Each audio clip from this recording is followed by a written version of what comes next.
नमस्ते साथियों, आइए आज के इस कालखंड में इस वीडियो में मध्याह्न भोजन से संबंधित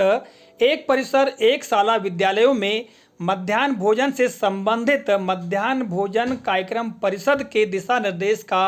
अवलोकन करते हैं और जानते हैं कि इस दिशा निर्देश में कौन कौन सी महत्वपूर्ण जानकारी दी गई है जिसके अनुसार हमें कार्यवाही सुनिश्चित करना है। देखिएगा, यहाँ पर मध्याह्न भोजन कार्यक्रम परिषद का यह दिशा निर्देश और यह दिशा निर्देश 1 अक्टूबर 2021 को जारी किया गया है, जिसकी विषय वस्तु है एक परिसर एक शाला के क्रियान्वयन के संबंध में। अगली स्लाइड में देखिएगा साथियों, विवरण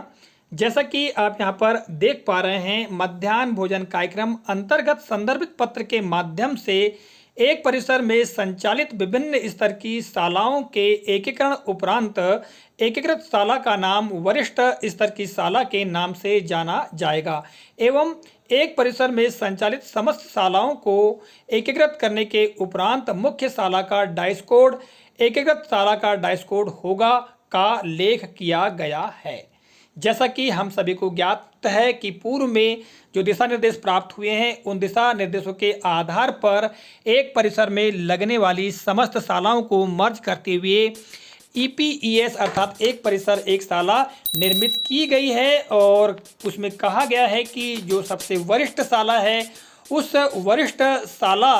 का नाम ही EPES शाला का नाम होगा, अर्थात मर्ज की गई समस्त शालाओं का नाम होगा और सबसे वरिष्ठ शाला का जो डाइस कोड है वही सभी शालाओं के लिए सम्मिलित डाइस कोड होगा। ऐसी जानकारी दी गई थी और साथियों इस दिशा निर्देश में आगे कहा गया है कि उक्त संबंध में कतिपय जिलों द्वारा अवगत कराया गया है कि कई शालाओं में एक परिसर एक शालाओं के तहत एजेंसी मैप नहीं हो पाई हैं,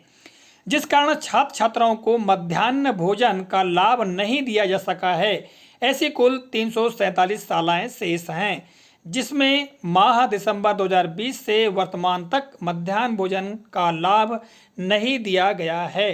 एक परिसर एक शाला में एक प्राथमिक एक माध्यमिक शाला की एजेंसी उचित मूल्य की दुकान रसोइया का NIC भोपाल द्वारा ऑप्शन दिया गया है। एक से अधिक प्राथमिक शाला या माध्यमिक शाला एक परिसर एक शाला में मर्ज हुई हैं तो उन शालाओं की एजेंसी को पृथक पृथक मैप किए जाने का ऑप्शन मध्याह्न भोजन पोर्टल पर प्रदर्शित नहीं होने से जिलों द्वारा एजेंसी FPS रसोइया को मैप किया जाना संभव नहीं हो पा रहा है। तो साथियों जैसा कि यहाँ पर जानकारी दी गई है और किस तरह से शालाओं की एजेंसी को मैप नहीं किया जा सका है, रसोइयों की जानकारी मैप नहीं हो सकी है, इस संबंध में कारण दर्शाया गया है। और देखिएगा अगले स्लाइड में जो जानकारी दी गई है और जिस आधार पर क्रियान्वयन करना है उसके बारे में बताया गया है। यहाँ पर देखिएगा कहा गया है कि अतः मध्याह्न भोजन कार्यक्रम अंतर्गत एक से अधिक प्राथमिक शाला या माध्यमिक शाला एक परिसर एक शाला में मर्ज हुई हैं तो उक्त शालाओं में SMC अर्थात स्कूल मैनेजमेंट कमेटी या हिंदी में कहें तो शाला प्रबंधन समिति को मैप करने का कष्ट करें, जिससे शालाओं के छात्र छात्राओं को मध्याह्न भोजन का लाभ प्राप्त हो सके। SMC का दायित्व होगा कि शालाओं में संलग्न एजेंसी से मध्याह्न भोजन वितरण के लिए समुचित समन्वय स्थापित करते हुए कार्यवाही करें ताकि विवाद की स्थिति निर्मित न हो। तो साथियों जैसा कि यहाँ पर सुझाव दिया गया है, जानकारी दी गई है कि जो मध्याह्न भोजन कार्यक्रम के अंतर्गत प्राथमिक शाला हो या माध्यमिक शाला हो जो कि मर्ज हुई हैं और उक्त जो शालाएं हैं जो मर्ज हुई हैं उनकी जो SMC है शाला प्रबंधन समिति है उसको ही मैप करना है और फिर जो शालाओं के छात्र छात्राएं हैं उनको मध्याह्न भोजन का लाभ हो सकेगा।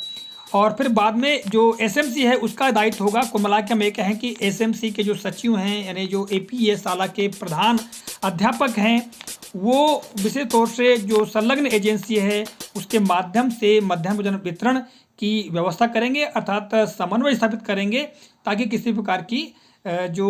विवाद की स्थिति है वो निर्मित ना हो। तो साथियों इस प्रकार की जानकारी दी गई है और इस वीडियो के माध्यम से यह जानकारी आप तक प्रेषित करने का हमने प्रयास किया है। आशा करते हैं कि ये जानकारी आपको उपयोगी लगी होगी। मिलेंगे अगले कालखंड में, तब तक के लिए जय हिंद।